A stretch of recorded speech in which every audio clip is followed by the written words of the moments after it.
Alexandre, merci. Alors, Alexandre Fuseau, docteur, euh, généraliste, urgentiste, qui fait le plaisir de venir pour un interview pour Swiss Call Training Association. Tout d'abord, bonjour. Bonjour. Alors, pour ceux qui ne connaissent pas Alexandre Fuseau, quelques chiffres. Je vais commencer par ça parce qu'il y a 26 records donc, qui sont non officieux, mais voilà, en tant que médecin généraliste et urgentiste, déjà un grand sportif. Et, le premier qui a fait 200 mètres de nage en compétition officielle, pionnier de la nage en eau glacée, deux Guinness records, surtout qui date de 2019, donc c'est récent, on ne parle pas de quelque chose qui date avec une accumulation, donc 1600 mètres plus Ironman, traversée à la voile de l'Atlantique. Des marathons, alors il n'y en a pas qu'un, il y en a 25, plus un ultramarathon, 82 km. Et un petit truc fun que j'aime bien, voilà, tour du monde, stop, faut le faire, faut le vouloir, il y a une sacrée force de caractère derrière. Et tu es aussi le président de Ice French Swimming Association. Est-ce que c'est correct? Ça va, c'est bien. C'est bien? Ok, L'essentiel, super. l'essentiel, en gros, c'est ça. Super. Alors, Alexandre, en tant que médecin, moi, je suis très content que tu prennes ton temps pour discuter, pour échanger, parce que ben voilà, tu es une personne importante. Il y a des suiveurs, il y a des personnes qui vont t'écouter. Et c'est vrai que l'objectif aujourd'hui, c'est quoi? C'est d'échanger sur la pratique, l'exposition au froid de notre corps. Euh, et la première question qui me vient à l'esprit, c'est bah, pourquoi? Je pense que c'est le besoin de se découvrir, de découvrir le monde en même temps, de découvrir sa situation, comment on réagit, quelle est notre force, savoir un peu déterminer nos capacités à la fois mentales et physiques, et puis être en accord avec la nature. Nous sommes conçus pour vivre dans différents milieux, avec différentes températures. Et malheureusement, on a un petit peu déshabitué notre corps et on l'a affaibli, en fin de compte, en ne vivant que à certaines températures et en ne se baignant que à 25 degrés dans des piscines qui sont bien formatées. Donc, c'est ce besoin de retrouver ce lien avec la nature qui est prépondérant. Super, ça c'est bien, ça me parle tout de suite parce que j'ai fait une liste de questions, mais c'est vrai que ça, moi je suis instructeur de la méthode Wim Hof et en tant qu'instructeur de la méthode Wim Hof, la première chose qu'on nous dit, bah, c'est l'exposition via la nature, retrouver ce contact, cette connexion qui nous manque aujourd'hui avec la nature. Et là, tu en parles tout de suite. Donc, je vais un petit peu switcher mes questions en disant, bah, déjà, la méthode Wim Hof, est-ce que toi, personnellement, tu connais et qu'est-ce que tu en penses? Alors, cette méthode Wim Hof est très pratique parce que euh, elle sert beaucoup pour faciliter l'entrée dans l'eau froide et pour se préparer mentalement. Donc ça, c'est une très bonne méthode de ce point de vue-là. Il y a quand même des choses à savoir. Bon, bien sûr, c'est une méthode qui n'est pas nouvelle. Il n'y a aucune raison que l'homme ait attendu le XXe siècle pour découvrir comment s'adapter, comment s'habituer au corps. Et ça a toujours été utilisé par les yogis, ça a été utilisé par différents types de penseurs qui ont su se découvrir par ce moyen. C'était de manière plus pragmatique, déjà utilisé de façon officielle dans les cliniques d'accouchement en URSS dans les années 60 pour les accouchements sans douleur. C'est-à-dire que cette méthode correspond à une hyperventilation qui provoque une alcalose respiratoire et une sensation de bien-être. Et en tout cas, on désensibilise, on perd un petit peu la sensation de la douleur. Donc, quand on rentre dans le froid, on n'est plus du tout perturbé par la douleur ou la gêne que ça pourrait imposer. Donc, les accouchements en douleur des années 60, c'était vraiment quelque chose de nouveau et en fait, c'était la méthode Wim Hof avant l'heure, si on peut dire. Il y a aussi un point important, la méthode Wim Hof est très bien pour s'adapter à l'environnement. Par contre, quand il s'agit de nage en compétition dans une eau glacée, là, on rentre dans un conflit entre la fonction musculaire qui doit être optimale avec un système cardio qui est très sollicité pour répondre à ce besoin de vitesse et de performance physique, et en même temps de pouvoir s'adapter à l'eau froide et de pouvoir bien réagir à l'eau froide. Ça, c'est difficile et la méthode du Wim Hof n'est pas suffisante pour ce genre de choses. Par exemple, de façon pratique, moi, j'ai vu des gens qui avaient fait des stages qui étaient parfaitement rodés à la méthode Wim Hof et qui étaient incapables de faire des compétitions de plus de 100-125 mètres. Au-delà de 125 mètres, ils s'effondraient. J'ai eu 2 cas comme ça de gens qui n'avaient plus les capacités respiratoires et qui n'avaient plus les capacités musculaires pour compléter de façon optimale leur course. Et ça, évidemment, la méthode VIOF ne permet pas de faire ça. Il y a aussi un point important, c'est pour l'apnée. Tous les apnéistes que je connais me disent méthode VIOF, c'est pas bon du tout pour l'apnée parce que on perd un petit peu les sensations par rapport à l'oxygène, par rapport au gaz carbonique. Quand on est en hyperventilation et en alcool respiratoire, on peut, en faisant de l'apnée, se retrouver en syncope et avoir de gros soucis. Donc voilà, c'est une méthode qui est très bonne, mais il faut l'utiliser à bon escient.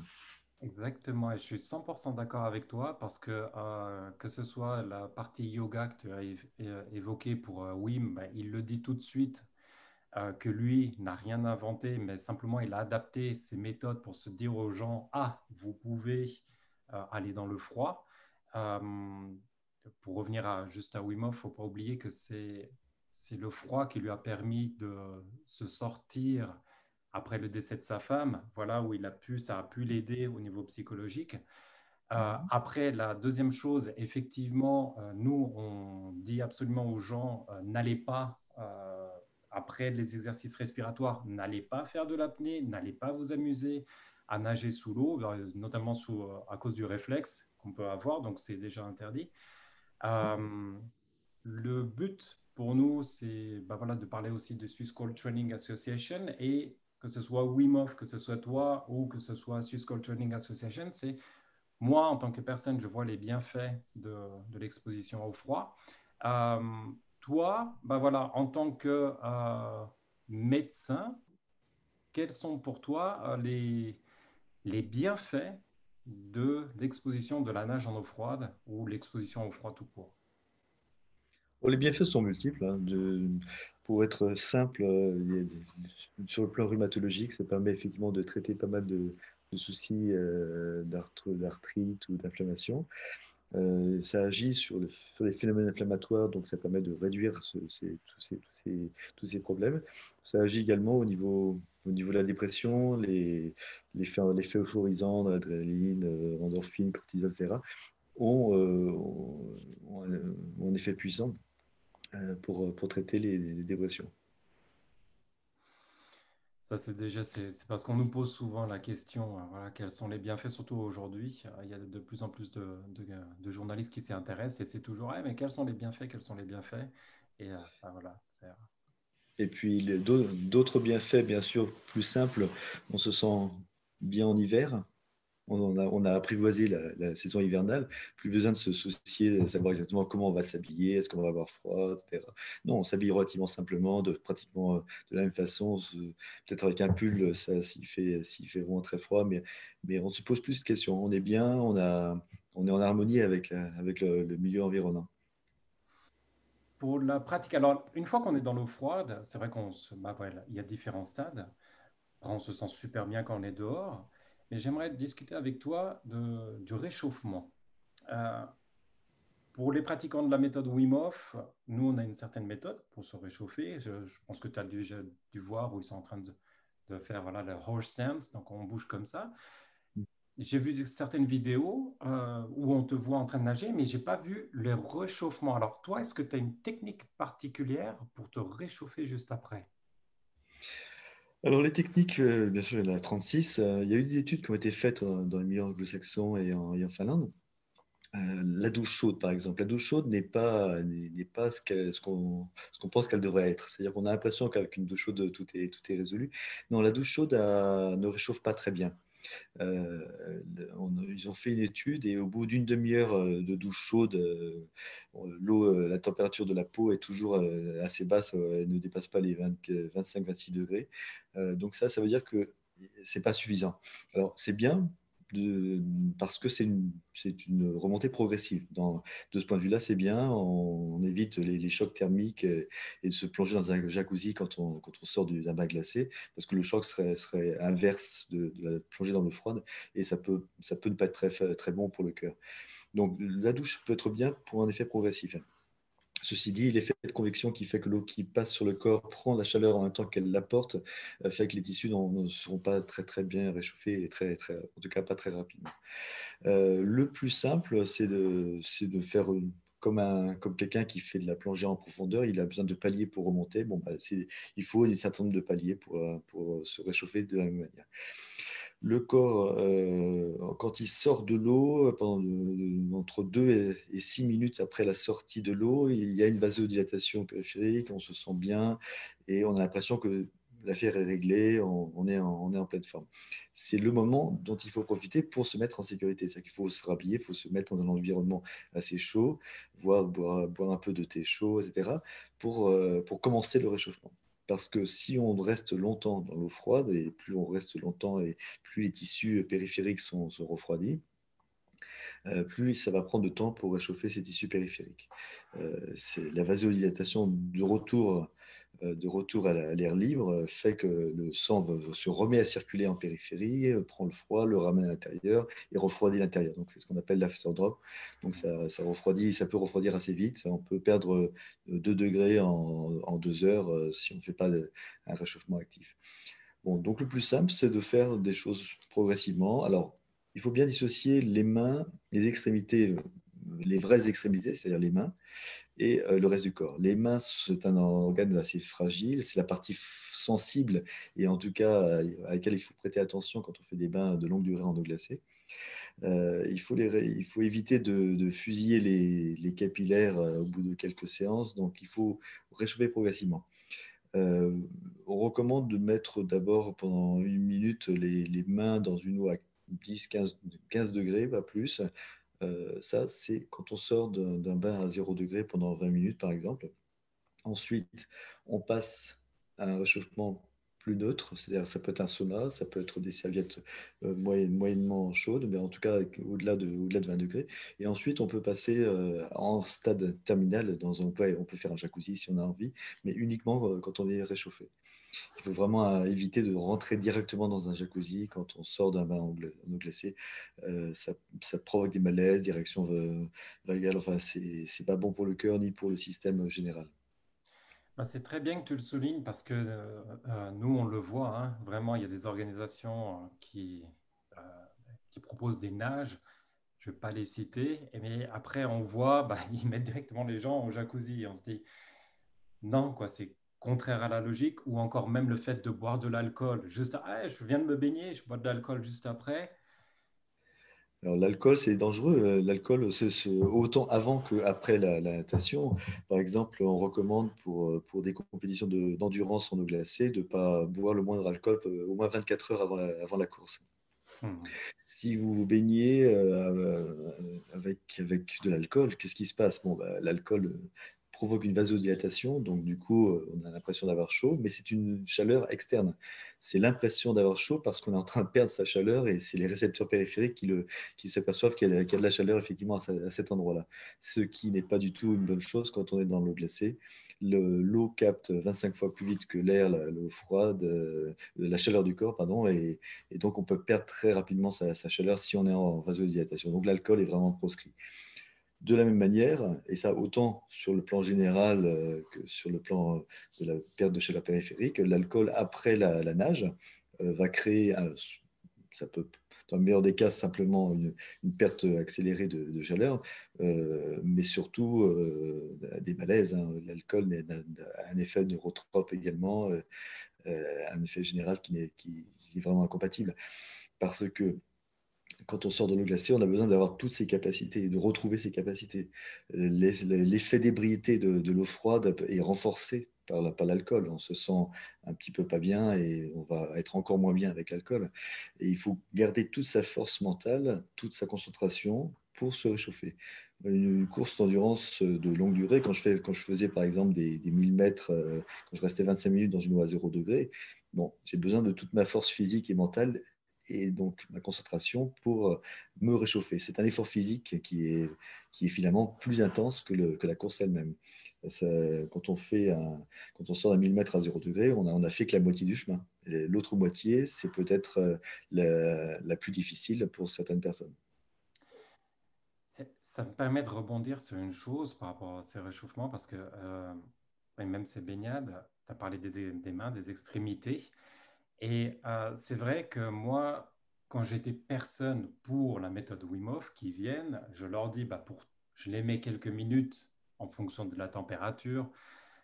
C'est vrai qu'on dit, c'est recommandé, par exemple, de dire 3 minutes, même nous dans Swiss Cold Training Association, pour qu'il n'y ait pas de risque, on leur dit 3 degrés, vous restez 3 minutes.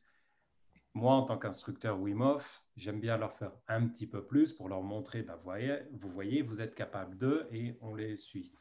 Et par contre, je vois des personnes qui arrivent et qui me mettent tout de suite les gants, les protections, et à mon sens, alors tu vas me dire si c'est faux ou pas, ça c'est moi qui le fais, mais moi je leur dis, vous êtes pour quelques minutes comme ça, vous n'avez pas besoin de mettre vos gants, allez dans Mhm. l'eau, vous donnez un faux signal à votre corps et habituez-vous. Et ça, c'est mon point de vue et c'est ce que je leur dis. Alors, peut-être que je suis dans le faux complet, mais c'est vrai que j'ai regardé une vidéo où je te vois directement nager ben voilà, sans tenue, sans chaussons, sans rien du tout. Quel est ton point de vue par rapport à ces gants quand on va s'exposer alors, je ne parle pas de la randonnée, hein, je parle uniquement quand on va partir pour une baignade. Alors, pour la baignade, nos récepteurs sont importants. C'est-à-dire que les mains font partie de l'ensemble. C'est le corps en entier qui est dans l'eau. Et tous ces récepteurs, tous ces moyens de déterminer comment ils se situent, comment ça se passe dans l'eau, sont importants. Donc, les mains en font partie. Quand on met les mains dans l'eau froide, elles provoquent des réactions. Et si effectivement on masque ces récepteurs, on va tromper le corps. Et du coup, le corps ne va plus très bien savoir ce qui se passe. Il aura l'impression qu'il est en sécurité alors qu'il peut ne pas l'être. Donc, les mains sont importantes. Et puis, d'un point de vue pratique, euh, ça permet de savoir quand il faut sortir. Si on commence à avoir les mains gelées, à ne plus pouvoir les bouger, bon, bah, il faut sortir. Alors que le corps ne l'aurait pas forcément euh, aperçu, ne se serait pas forcément rendu compte que le degré d'hypothermie est suffisant pour arrêter la nage. Donc, ça fait partie des choses qu'il faut contrôler et il faut faire. Quand on est dans l'eau froide, c'est d'abord un ensemble. C'est le corps, autant l'esprit que le physique qui fonctionnent ensemble et ils ont besoin de tous leurs paramètres et les mains en sont un élément important. Et justement, je rebondis encore sur une chose, parce que je me souviens, moi, je vais nager, je crois que c'était une eau à 11-12 degrés, donc bon, elle était fraîche, mais j'avais fait une certaine distance, peut-être 600 mètres, mais tranquille à la brasse. Je ne suis pas du tout un bon nageur, pas du tout, donc je nage à mon rythme à la brasse. Et à un moment, je me suis rendu compte que je sentais le froid, mais je ne savais pas je me disais, c'est quand le moment que je dois sortir? Je ne sais pas, je me sens bien, je continue. Et je commence à sentir juste le petit doigt qui commence comme un spaghetti. Et je dis, là, il y a un truc qui n'est pas normal. Donc, on va gentiment se diriger sur la côte. Et j'aimerais avoir ton avis en tant qu'expert.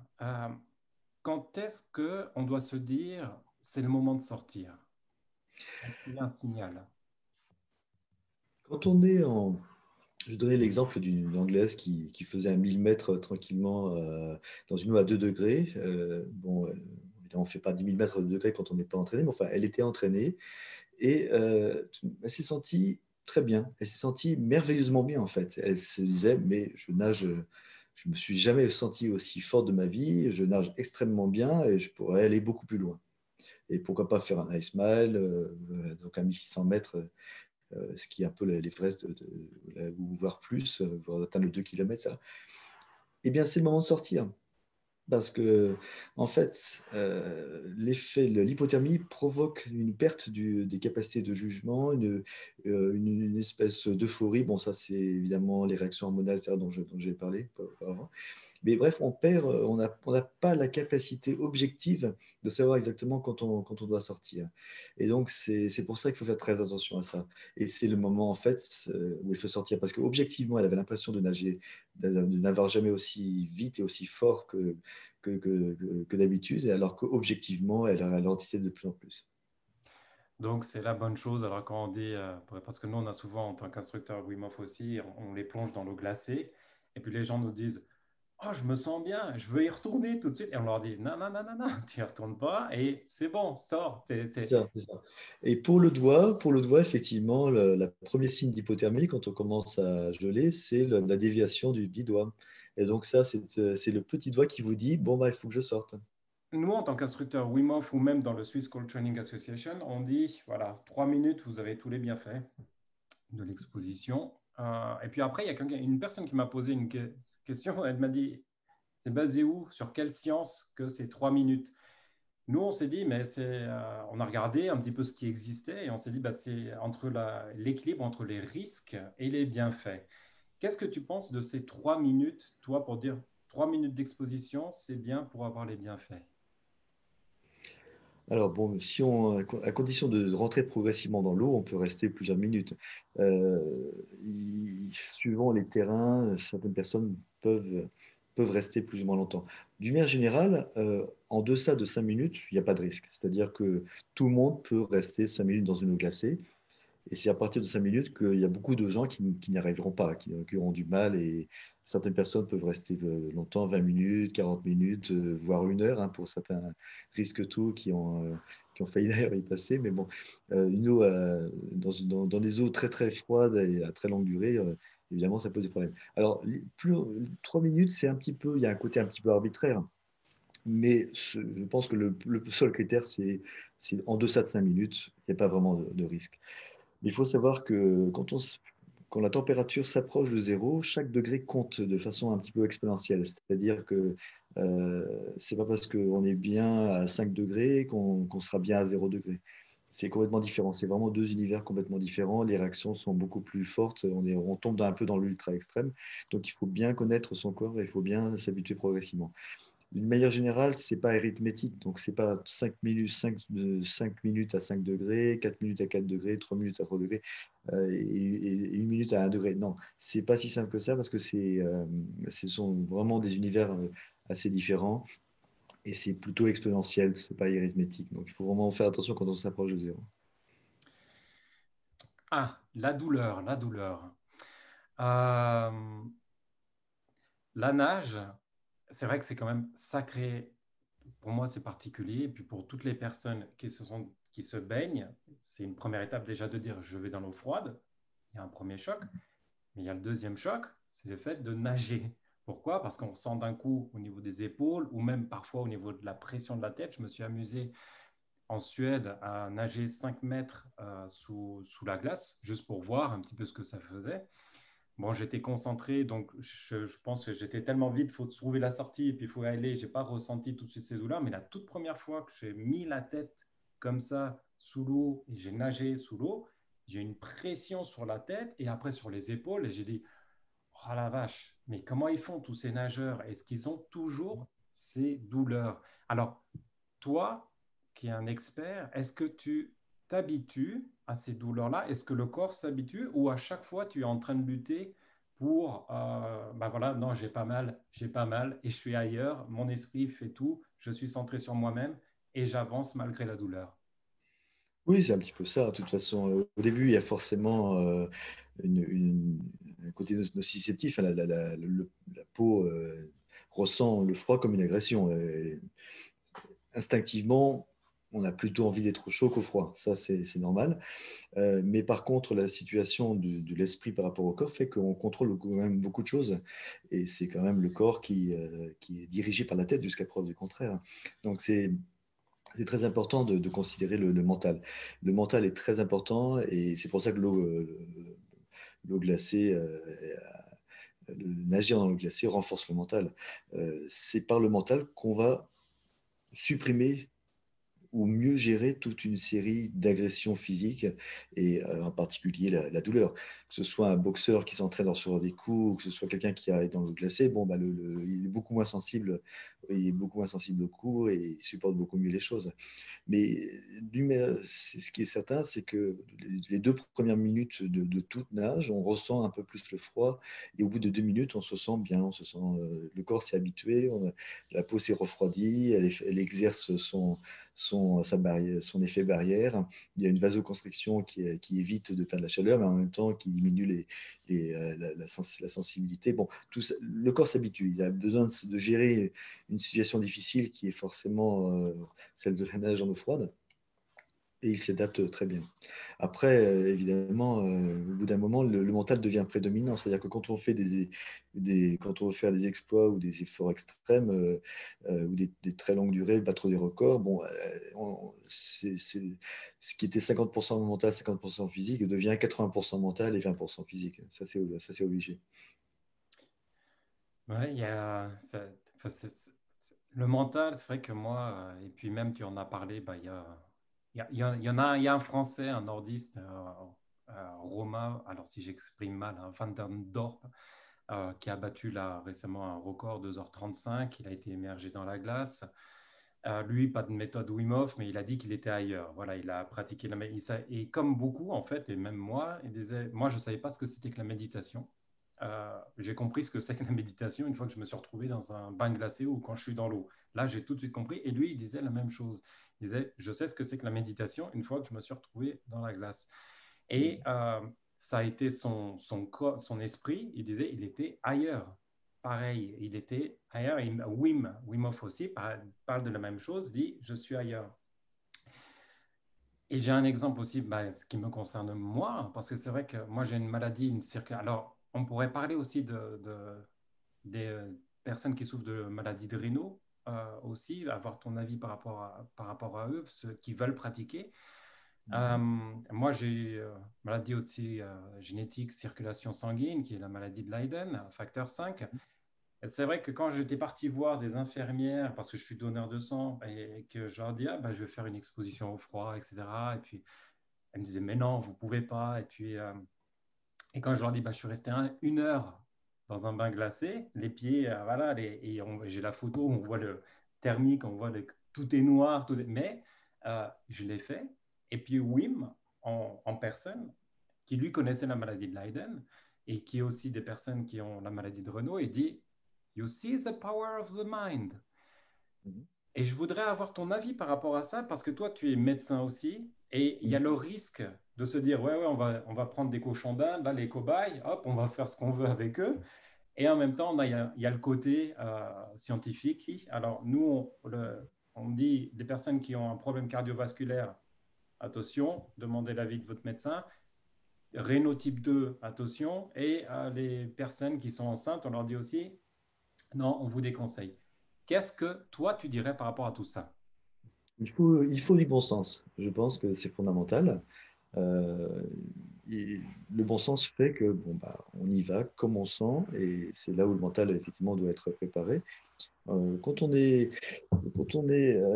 confronté à des pathologies comme le syndrome de Raynaud, par exemple, bon, moi je vais parler simplement tout d'abord de mon expérience. La première fois que je suis resté 25 minutes dans une eau à 0 degré, euh, et ça c'était au nord du cercle polaire, enfin 300 km du cercle polaire, dans un bassin taillé dans la glace, automatiquement, j'avais perdu la fonction de mes doigts et mes doigts avaient gelé.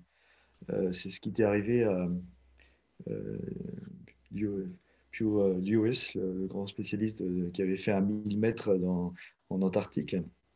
Pareil, il avait la même sensation. Et tous les deux, nous avons mis 4 mois à récupérer la sensation de l'extrémité de la partie distale des phalanges. Et donc, ça a été quand même assez dur pour les doigts pour récupérer. On se dit, bon, bah, on arrête, c'est pas possible. Si je refais la même chose, je vais jamais m'en sortir. Il se trouve que 4 ans après, je refais un 1000 mètres au même endroit, dans de l'eau à 0 degré, avec un air à moins et quelques degrés. Et j'ai pas du tout eu ça. J'ai pas eu du tout eu de perte. C'est en fait ce qui était supposé être une alarme, une lésion potentiellement grave il y a 4 ans auparavant, s'est révélé inexistante. C'est-à-dire que j'avais habitué mon corps à nager dans l'eau froide. Les mécanismes d'adaptation, les mécanismes de compensation, la façon de réagir, la façon de se protéger du corps sont phénoménales. C'est-à-dire que le corps va s'habituer, va générer des moyens exceptionnels pour arriver à surmonter beaucoup de choses. On voit par exemple des gens qui ont des pathologies rhumatologiques, qui ont des scanners tout à fait mauvais. À force de volonté, à force d'entraînement, ils n'ont plus aucune douleur et ils se portent beaucoup mieux que des gens qui ont un scanner parfait, des articulations parfaites, mais qui ne font aucun exercice et aucun effort et qui ne se préparent pas. Donc c'est vraiment fondamental. On ne se rend pas compte à quel point le corps a des capacités d'adaptation et de défense qui lui permettent vraiment de surmonter beaucoup de choses. Et justement, par rapport à cette capacité d'adaptation, quel serait ton conseil, toi, pour dire les enfants, euh, pour les ados et aussi pour les adultes qui veulent s'exposer une première fois? C'est une expérience qui est importante. Ça correspond à une volonté de découvrir effectivement le monde alentour. Euh, il faut être très prudent dans le sens où on ne sait rien. Quand on est jeune, on croit qu'on sait beaucoup de choses, mais en fait, on ne sait rien. Il faut vraiment faire confiance aux gens qui ont de l'expérience. Et écouter, savoir écouter les autres, savoir écouter son corps aussi, savoir ne pas être présomptueux, ne pas savoir tout et croire qu'on sait, qu'on peut tout faire. Ça, c'est le problème de la jeunesse. La jeunesse, d'un côté, le côté positif, c'est qu'on a envie de découvrir, on est plein d'enthousiasme, on est plein d'esprit d'entreprise. Et de l'autre, c'est la présomption. On croit savoir tout parce qu'on est jeune et qu'on a envie d'être indépendant, d'être libre. Et on pense qu'on sait tout et qu'on n'a rien à apprendre des autres. Voilà, faut être entre les deux, faire preuve faire preuve de volonté, faire preuve d'enthousiasme, mais savoir écouter les autres.